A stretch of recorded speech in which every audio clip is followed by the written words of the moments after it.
अंततः काम पूरा हुआ। अब जो कुछ हड्डियां बची हैं उन्हें कुत्ते को भी देना बेकार है।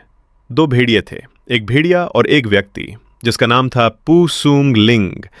वो चाहता था कि वे लौट जाएं, लेकिन अब वहां कोई मांस शेष नहीं था, केवल हड्डियां बची थीं। रास्ते में दो भेड़िए बहुत दूर तक चले आए।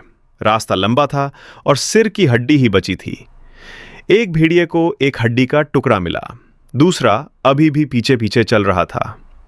रास्ते में पीछे वाले भेड़िए ने हड्डी की ओर इशारा किया और आगे वाला भेड़िया दाईं ओर इशारा करने लगा, पर अब वहां कुछ नहीं बचा था, सिर्फ हड्डी जैसी आकृति थी।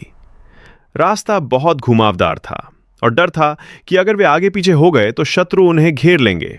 इसलिए उन्होंने दिल और आंतों से सोचा, जो अच्छा है वो अंततः सफल होगा। फिर रास्ते में वे नीचे की ओर भागे। एक ने गोला बारूद और चाकू उठाया। एक भेड़िया डर के मारे आगे नहीं बढ़ा और नीचे की ओर झुक गया। कुछ समय बाद एक भेड़िया अंदर घुस गया और दूसरा उसके सामने बैठा रहा। उसकी आंखें चमक रही थीं, मानो कुछ कहना चाहती हों। फिर एक संदूक में कुछ था, शायद गुर्दे। रागीर ने उस पर वार किया। एक ही वार में भेड़िए का सिर दो हिस्सों में कट गया। फिर उसने चाकू सीधा उसकी बांह पर मारा। वो चलने ही वाला था कि उसे पीठ में वार का आभास हुआ।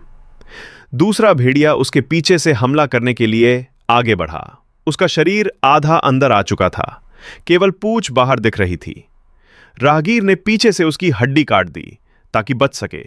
तभी उसे समझ आया कि पहला भेड़िया सिर्फ दिखावा कर रहा था, वो असल में उसका ध्यान भटकाकर पीछे से हमला करवाना चाहता था। भेड़िए ज़ेर थे और उन्होंने उसके दोनों हाथों पर हल्का घाव कर दिया।